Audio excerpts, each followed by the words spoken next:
So basically, Obanjoko is a jewelry brand that it's actually jewelry store that is located in VI in Musa Yaradoa.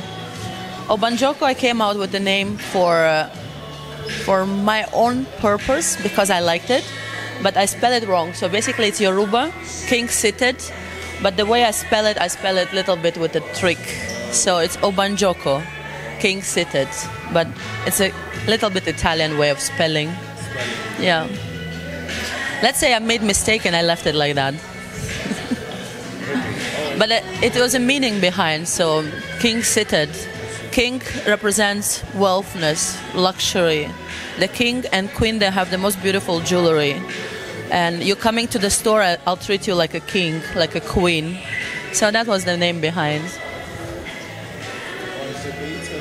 Can you tell us like how do you go into making these pieces? Like some of the pieces here, like I mean, we have the ones with the beads,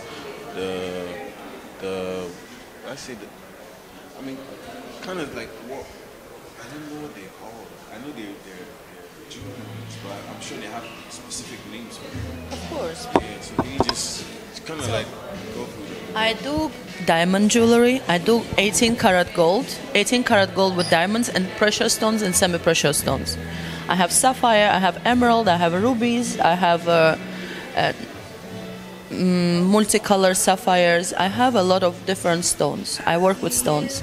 I also do shambhala with natural stones as well. So yeah, basically I'm trying to cover the market for ladies and for men. I also have a kids jewelry. Market is creativity. So I do like to create different type of jewelry. I also sell brands, Italian brands. And in the future, not maybe, but maybe in the soon future, we will be manufacturing and producing locally as well. Jewelry is 18 karat gold, diamonds, semi-precious, precious. They're made in Italy. We assemble here in Nigeria as well. So I have a 2 goldsmiths that I collaborate with.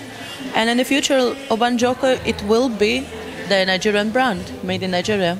Yeah, it's made. Well, it's made in Italy, manufactured. It will be manufactured in yes. So yeah, we assemble, we make the bracelets, shambhala bracelets with natural stones. In the future, we're going to have a jewelry production for gold here as well. I design. I like to create some special pieces. I design, but for now I produce in Italy what I design. But in the future, we might be very lucky and have some good production here. My name is Jumbo Sotonyo. I'm from Rivers State. Yeah, so I'm an artist, and these are my works. Most of the works you're seeing here are from the Radiohead series, which is inspired by music and lifestyle and fashion. Yeah, so let's just start I don't know. Yeah. This is like it's the first Radiohead series, like for the first work I did from the Radiohead series. So I was just thinking, how do I infuse my love for music and the arts? So I came up with this, and when I posted it out there, I discovered that people were so interested in it and they just loved the style and everything about it. So I decided to expand it and build more on it. So that's what gave birth to this other series that you're seeing here. So this one, it's 5 and 6. So it's just basically like a lady that is ready for marriage. Yeah, you could see like the nose ring, yeah, and the padlock, like 5 and 6. It depends on what you think about marriage. Marriage could be bondage, it could be freedom. Just it depends on what you think about it. So this is just a young girl that is ready for marriage. So that's just it. Then the next bit, yeah, very interesting. It's very interesting. This is the big elephant in the room. Yeah. So when the inspiration for this came, I went to a function with Professor Bruce Onagrekpeya.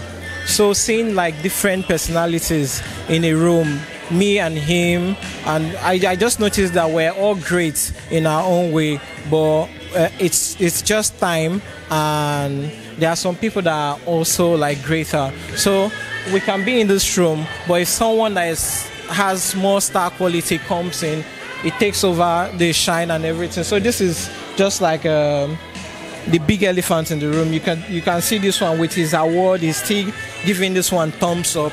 Just like in the music industry now, you see Burna Boy making waves. There are other musicians, but there are other musicians also receiving awards, but he's the one at the top. So that's just the inspiration.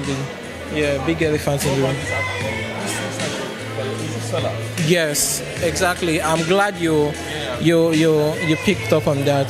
So this is, it was inspired by the ANSAS protest. So during the ANSAS protest, I just noticed that all the musicians were trying to live like Fela legacy, trying to speak up for the voiceless. You understand?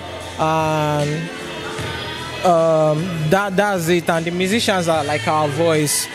I noticed at the beginning of the protest, no one was willing to come out and protest, not until them Wizkid, them Burna Boy, they started coming out to speak up. So that's when the other people got the power and the momentum to come out. So this is like a new generation of Fela, yeah, speaking up for the voiceless. Yeah, and you can see like the chair there that signifies the protest without leader. Yeah, so that's it. And the government officials and market women wailing, and yeah. You're very conscious, like you like educating people, like you open your eyes to this. Yeah, I feel like that's what we are meant to do. That's the point of us being here, is to be able to educate, to be able to do something, to be able to have the audacity to try something that people will be like, oh, should I do this? We need to have the audacity to keep trying and keep going at it as much as we can. This night, in Yoruba, they call it Oru. So I feel, yeah, shapes, we transform. Like me, I'm a night person. I feel like I transform, like my mind goes beyond everywhere. So it's just like a shape of a man that is transforming with a big eye, like a sun at the middle of it. So the whole shape, like everything changed. Life, everything changed, yeah. So it's just this dancing feet. I call it dancing feet. The yellow is all about symbols as well. It's just after all this thing, I'm trying to be so serious, right? But at the same time, there is still happiness time. There is still time we just feel like, okay, the lost can take over. We just want to splint, and I mean speed, you know, that fast lane we all want to get into and get things done in a hurry. So I see it as the dancing feet. You can see the feet there dancing with this terrible face looking at me, those two faces. So they are being terrified. At the same time, they are still, you know, being all right. That's why I put it the happy hour. So I can know at the end of the day, even though we are all still facing those things, sometimes we just listen to good music and we are good. Yeah, you know, so we can still have fun. So yeah, this is the bad foods I'm talking about. The free users. you know, everything that is bad to us that we keep consuming, anything can be bad foods. Like I said before, misinformations, it can be bad hygiene, it can be poison, like anything can be poison. Anything that is bad to us, that affects us negatively, can be poison. So that's what I'm identifying here. So I'm using symbols like donuts, pizza, yeah, bad taste, bad games that we are consuming. What we are seeing is coming through our eyes, and we are downloading it down here, which is coming here, you know, yeah, exactly, which is affecting the crown inside us. So what we see affects our brain, what we listen to affects us too, because we are all programming it and downloading it all in. So I'm just talking about those bad food, misinformation, bad habits. You know, it's a lot, like obstacle, everything is food, because we keep reprocessing everything. Even when humanity dies, there's something under the ground that wants to eat. So everything is food. Yeah. So I call this the man and the worm. This man just needs to deworm. If you look closely, you will see a face here with his big circle mouth here inside this head that look like a skull. If you look closely, there's a head, there's a eye, two eyes, then a circle that represents the mouth. Yeah. So this thing is sucking, like they are draining this man off. He needs to deworm, but he doesn't know it. It's actually turning to bone, because they are eating it from inside, but he can't actually know. You understand what I'm saying? So it's just like that. I call it the man and the worm. I call it the man and the worm, because most of us have this bacteria inside us that we need to, they are decomposing at the same time, but we just need to like just take care of ourselves and look more deeper. Like this man is lost here. As much as I like this childish look drawing that I like to put there to make it more realistic, I feel this is the purest form art could be. What's the process before you paint? Like, what do you think about? Like, I think about life at first. I think about life. I never really want to think about painting or think about art in that way. I just want to think about life. I mean, I like thinking. As much as most people want to avoid it and be like, it's cruel, I like fixing the truth. So at the moment when I'm connected to that phrase in my mind, it's more psychological. So when that image comes out, it can be a glimpse, then I'm onto it. So it's not like I have a frame of what I want to do or how I want to go about it. It depends on how the energy drive me that day. So every day might be a different piece. Yeah. Okay, hi there. My name is Akan David, and I'm here at the ACM Creative Market exhibition here. So you can see some of my pieces here. I'm an artist, a painter, art tutor, and illustrator here. So let's start with this. I think that's okay. I call this Adam in the Garden. Yeah, Adam in the Garden. It's a mixed media technique. It's about 36 inches by 24 inches. Yeah, so I kind of believe actually personally that Adam originally must have been a black man. Yeah, because even the meaning of the word Adam means like the red earth, has to do with the pigmentation of the black man. And also in my course of study, anthropology, sociology, most of the oldest fossil of humankind has been traced down to Africa. Yeah, so and we also are the aboriginal man. That is to say, we are the original origin of man. So that's just what I'm trying to pass through here as well. So Adam in the Garden, that's that. Yeah. So what we have here, I call this the beauty by the seaside. So growing up, where I'm from, I was exposed to most of the riverine lifestyle, the aquaculture, I could call it that way. That's the lifestyle by the sea. Most of fishing, that's like predominantly fishing economics and things like that. So you can see most of that here.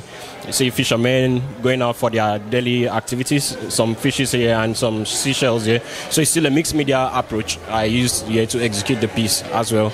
And most of my works of art are themed around African culture, African folklore, mythology, and sensuality sometimes, as it is in this case. You can see lots of embellishments, some African motifs and decorations.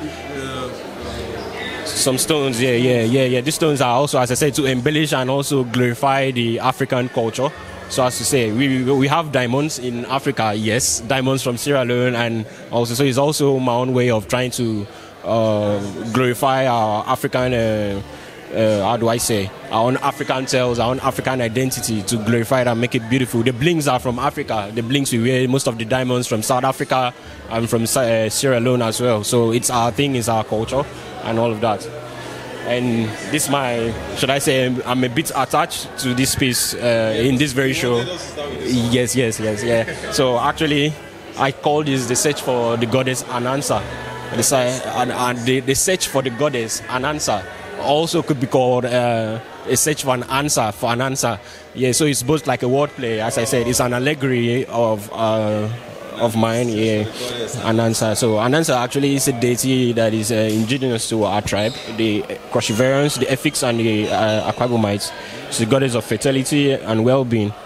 So in the piece here, you can see there's an individual here that is on the high sea. It's like embarking on an expedition, towards the goddess in the figure, as I've kind of like personalized or figurize her in my own way. So lots of activities going on, as you can see. Some of the images are both symbolic, also to suggest some kind of meaning or subtle meaning. Yeah, the eagle and the eye. You can see the eye also juxtaposed by the water side, flowing into the seaside, also suggesting that this whole journey or this whole experience is not literally like a physical one. It's a kind of an imaginative expedition that this person is going through, a kind of a dream, a kind of a vision or imagination or lucid dreaming. It could be a lucid dream. And the eagle just decides to show also the elements of the air, which has to do with thinking and imagination. So it's just a play as well. So most of the times, like in this case, when I was creating the piece, I was also in that kind of like the lucid state, kind of a lucid interval. So you can see it's a bit chaotic, but a bit organized and constrained, yeah, because there are lots of things going on around here. As you can see, yeah, some motifs, and these motifs, you can see this motif here looks like a female figure in an abstract, but it's also a comb. You can see the combs here. So it has this African beauty. You know, the comb is indigenous. The Afro comb, specifically is indigenous to Africa. Since we are the ones that have that type of hair, the Afro hair, you could find them in ancient Egyptian tombs of the pharaohs. That's also suggesting and proving that the early Egyptian civilizations, they were the melanin, not as the popular media would make us believe. There's to say the Hollywood movies that they were, maybe Caucasians or Arabians or sort of, but due to migration and many other factors. Yeah, but that's not my talk. Yeah. So back to the art, you can see some totems here. They're also representing the water deity. She's also she loves a white cow. A white cow. If we in our tribe, if we were to appease this deity, you have to give a white cow, pure white cow. So she finds those kind of things appealing. I'm just putting some of those, some of those images around so as to suggest some kind of the stones too. Yeah, the stones also to embellish. It's my thing. I like to play with mixed media, not just paints. It's also to glorify the subject and also glorify the art as well. So that's basically it. And some color punches here and there with a pastel, so as to define some areas like the green here and the water there. So that's basically that. You can see something like a crown. Also suggests it also looks like maybe a mountain. Yeah, that's also lets us know that she's a higher being, and higher than life. Someone wearing the mountain as a crown, that shows that's like a very big. Yeah, she's so big as compared to the human, but no one has actually seen her physically. It's just an imaginative concept. I'm just trying to interpret so as to also glorify the African female in her beauty and glory with the beautiful hairstyle and all of that. So that's I'm Oladejo Rahmat Yetunde. So I'm co-founder of the Green Fashion Factory. So our art is Oladejo Sisters. So this art is named Ajojelondun. That is, there is love in sharing. If perhaps the richer one can share with the vulnerable one, the world will be a better place. And we also encourage climate action. You can see all those things on the spoons, the plates. They are something that people thought they are waste, but they are not actually waste. They are resources, and something beautiful can come out of it. So we encourage to prevent climate action. Thank you. So, what's your name? My name is Abiodun Oladejo. Abiodun Aminat Oladejo. Okay, so you're the second half. Yeah. So how you tell us Yeah, we work about together. Yeah, this is Adetutu Oreke. Adetutu Oreke is a victim of cultural imperialism. Like, she wants to dress like the foreigner, she wants to talk like the foreigner, she wants to do everything like the foreigner. Meanwhile, she's just a local girl, like Omobadan. Like, yeah, that's what it's just all about. So, I mean, this one is very interesting. How did you Okay. guys compare this one? What was the... She said it's love and sharing. That's Yeah. Yeah. and also because getting all these foods and like, Yeah. like process to make it this way. We're actually so passionate about climate action. We started as a fashion brand. We upcycle Ankara, like all form of fabric waste, into shoes, bags, and accessories. So before transitioning into art, that's what inspired us actually. When we saw spoons and forks around, we feel like, okay, what can we come up with it? That's how we got started. My name is Sylvester Aguda. I'm a mixed media and collage artist. And I've been practicing art for over 30 years now. Yeah, I'm a self-taught artist because I've not had any formal training in art.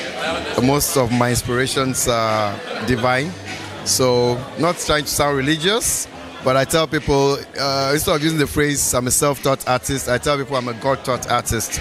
Because most of the things I do, I can't really explain them, but I just know that one of the things that I do very well is to tell African stories with my gift.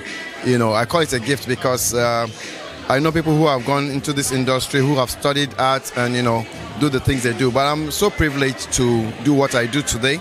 And consistency is one thing that has worked out for me. I've been doing this for over 30 years, and I think I keep getting better by the day. I still have a lot of room for improvement, but I must say I'm grateful to God for what I'm doing and where I am today. This is another great opportunity to be here exhibiting my works. I've had over 40 exhibitions in the last 6 years, and it's an honor, trust me, it's an honor. I don't take these opportunities for granted. In this exhibition, I'm showing about 6 of my works. You know, one of them is what is behind me. Yeah. This has raised a lot of reactions internationally. You know, I tried to do something very different from my regular comfort zone, you know, moving away from my comfort zone, which is paper collage. So I'm a collage artist, and so I try to see if I can do paper collage. That means I can use every other material too to create. Yes, so I've done this bit. It took me quite some time to do this. When I started, I really didn't know how I was going to finish it. So I've left it untitled, but it's, for me, inside me, if I would have titled it, I would say making things work. That's to just tell you that nothing is impossible. If you put your mind to it, you can. And after I finished it, the international reactions, both locally and abroad, has been crazy. It's been exciting, you know. So I'm proud to have done this. Yeah. You know, there's a mixture of wood, metal strings, you know. Yeah, there's screws in it, there are rivets in it, there's fabric in it, you know. And so it's just a mixture of everything. Yeah, but I'm really happy. I'm really happy to have produced something like this, you know. Yeah. Other pieces here, this is also just talking about the African stories. This is a mask. Ideally, a mask is supposed to scare you, but I try to make my mask very friendly. So, our culture, you can't separate art from our culture. You know, and as Africans, a lot of things that are around us are art represented. The motifs, the designs, you know. And so this is, recently I just started using wood. Yes, so I'm excited to use wood. And so most of the works you see here will have some wood in it, yeah. And so this has some jute in it as well. Jute, yes, the jute. So remember those days, even now, they still pack onions and stuff in it, yeah. So so I have this African mask, and it has a mixture of wood and leather, pure leather. And it's still a collage, but I feel it has some little bit of sculpture. If you want to go on as an art student, you say this is sculpture, but you know, for me, it's the collage bit that excites me. Being able to mix wood and leather. Yeah, exactly. You know, so this I titled Oremeta. Yes. So these are three friends. But you know the interesting thing about life is that most times when you find three friends, about two are closer than. Yes. So you always find that two are mostly. So that inspired this piece, you know. And I have some motifs on the background, you know, just to give it that finishing I want. But the motifs are done with acrylic. So this acrylic on board, you know. So I still have my screws here, and the wood is pine, so they are well treated. And so this, I believe, can last for years. So I tell people, you want to give out a gift, give out an artwork. It's priceless, and it transcends seasons, you know. It's something that you give somebody, and the person will appreciate it for years and can pass down generation, you know. So I'm happy to be in this industry, and particularly grateful to our organizers, you know, African Creative Market, for giving us this opportunity to showcase our works. I pray that a lot of industries and organizations will promote the African artists, you know, giving us platforms like this and having people like yourself, the media here. You can never tell where we will be, you know. Just one visual exposure can send you to a million, you know, audience. Yes. So I'm really honored to be here, and I'm grateful. Yeah. So you said you just started working with wood. Yes, recently, just like 2 months now. Yes. So these are recent, very. Yes, they're all 2022 series. Yeah. Don't mind me, I'm a very restless artist. That actually brings me to my next question. You say you're very restless. So what next, or what next are you going to be working with? I mean, I feel like you've done wood now, so like what else is piquing your interest? So I started with paper, then I moved to offcuts, wood frame offcuts. Then from frame offcuts, I moved to metal strings. From metal strings, I moved to fabric, and then now I'm using wood. I don't know, but man, I just trust God for the inspiration, and I keep telling people. The people say, "Oh, you're self-taught." I say, "No, I'm God-taught," because trust me, it takes great inspiration. I'm not trying to sound religious or anything, but it's just the grace of God. Seriously, with the kind of things I do, I know it's only divine. Yeah. Okay, my name is Atinuke Badmos. I'm an artist, a new expressionism artist. So I love painting. I've been painting for about 5 years now, and this art speaks to me. It talks about me personally, because finding my rhythm, finding my purpose as an artist has been something I've been struggling about, you know. So this right here talks about a guy trying to find his rhythm, trying to find his purpose, trying to understand how to next step to take, how people can actually understand his purpose in life. So that's just about this piece. It's very sad. Yeah, he's been, you know, when you're just in your space trying to figure things out, confused, and you know, that's the look. That's the look like what's next? What am I here for? What am I supposed to do? Yeah, I flipped it. I'm not going to tell you because I love it when you just, it's a puzzle for people to just, and this you will find in most of my pieces, you know. This is Jago. It's a series I've done before, so it talks about a very strong man that is out there to survive, to strive, to make a living, and fight all the ordeals, the battles of coming his way, and is still standing strong. So this is Jago 1, and that's Jago. Another, she's a female, this is a male version of Jago. This is, this talks about, it's similar to that, it's a series, and this is a procrastinator. Forgetting that he has limited time and he's just there, wasting time, not making a move, you know. investing his time in things that are not beneficial, things that are not, you know, aligned with his destiny. So it's just wasting away.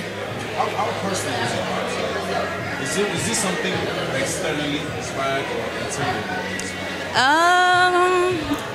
I would say both. Sometimes I tell stories based on personal experiences of what I'm going through, and sometimes I paint based on my environment, people around me, and most of the time too I like to paint based on Asian histories. I love to, you know, study about our Asian heroes, people that fought for us as African. So I like to write or paint about them. Yes. That's very interesting. That one, okay.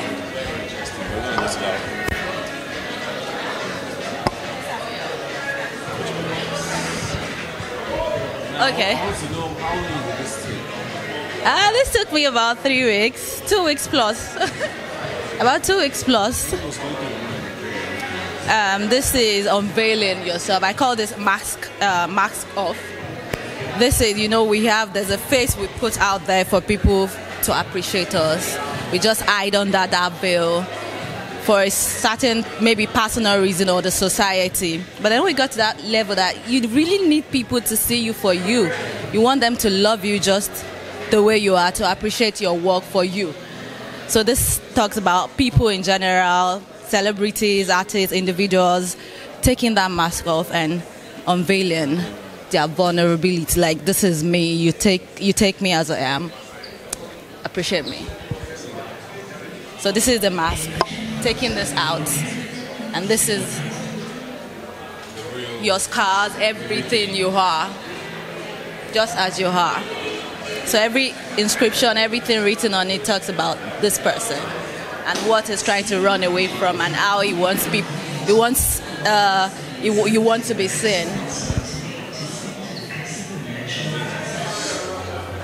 And you still won't tell us about this? No. You need to figure it out. You will just find it in every face. You see.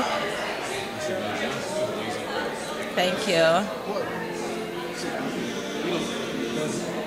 would like to ask,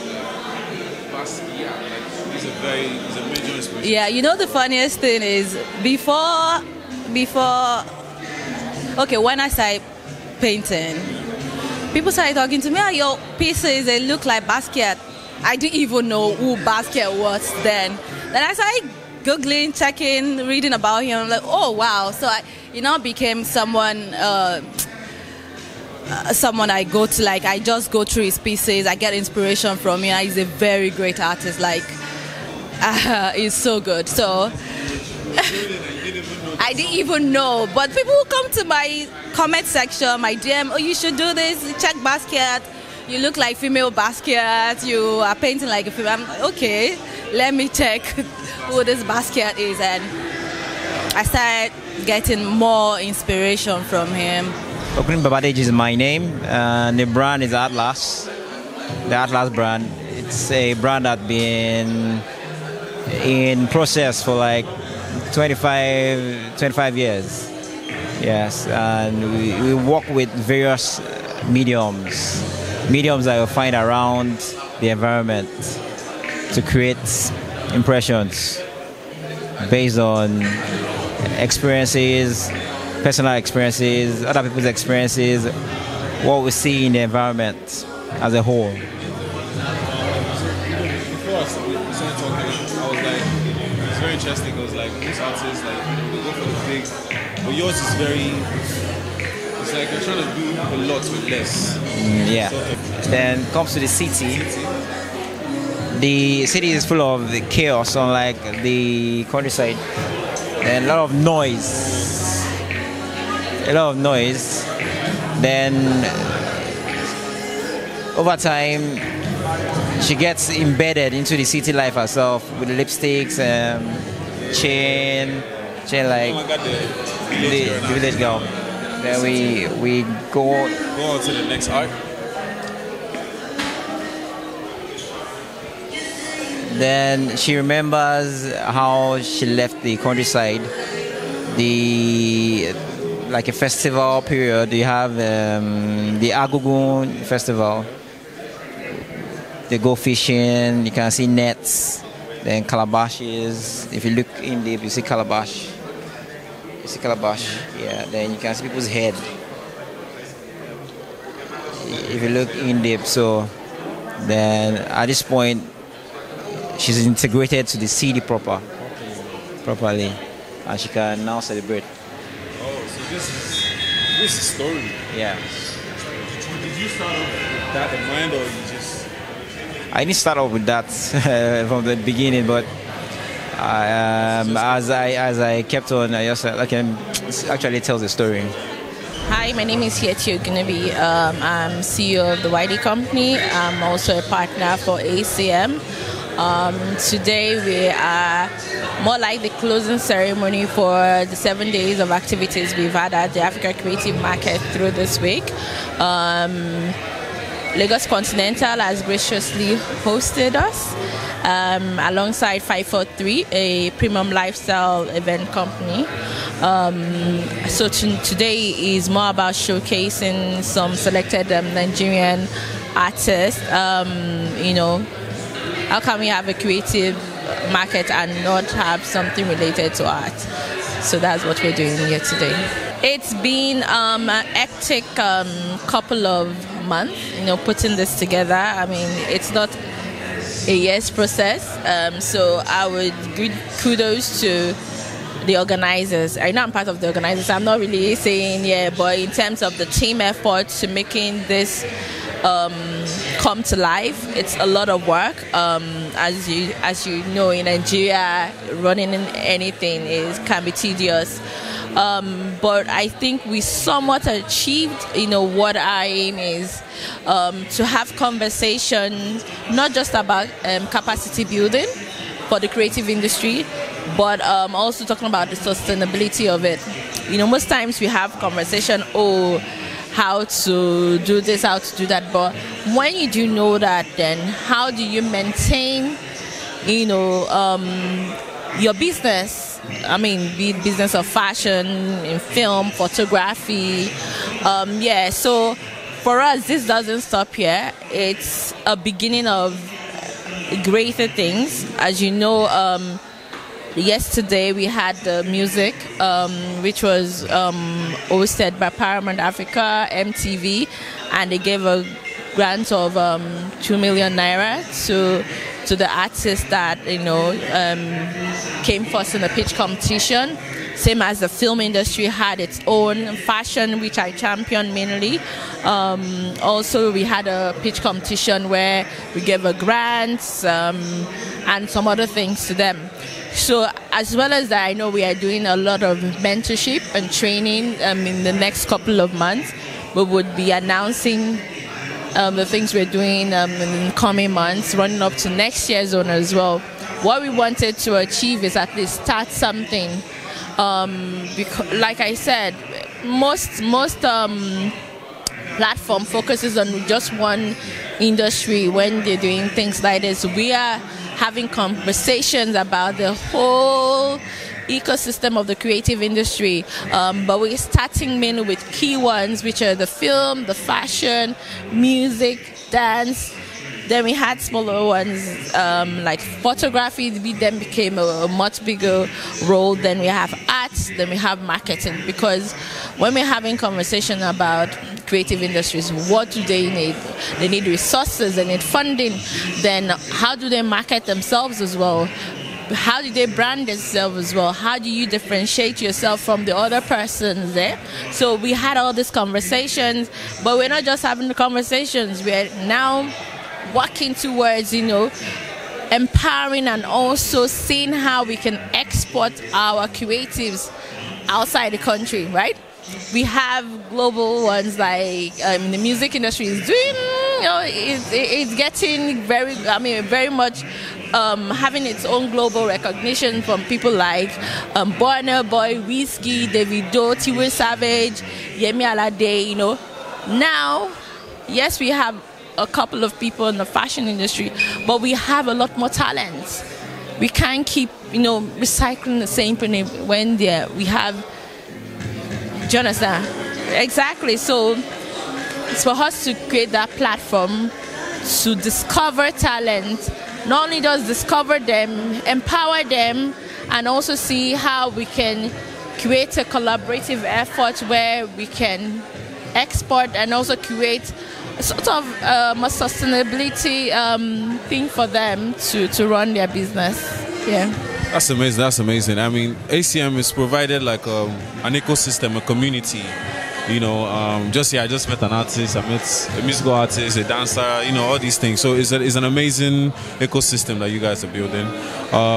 So, I mean, next year, hopefully. Absolutely. Not hopefully, absolutely, yeah. And like I said, this was a short space of time planning this and achieving it. Yes, we could have waited for some things, but we move. Exactly. We move, we start, then the continuation as well, very important, yeah.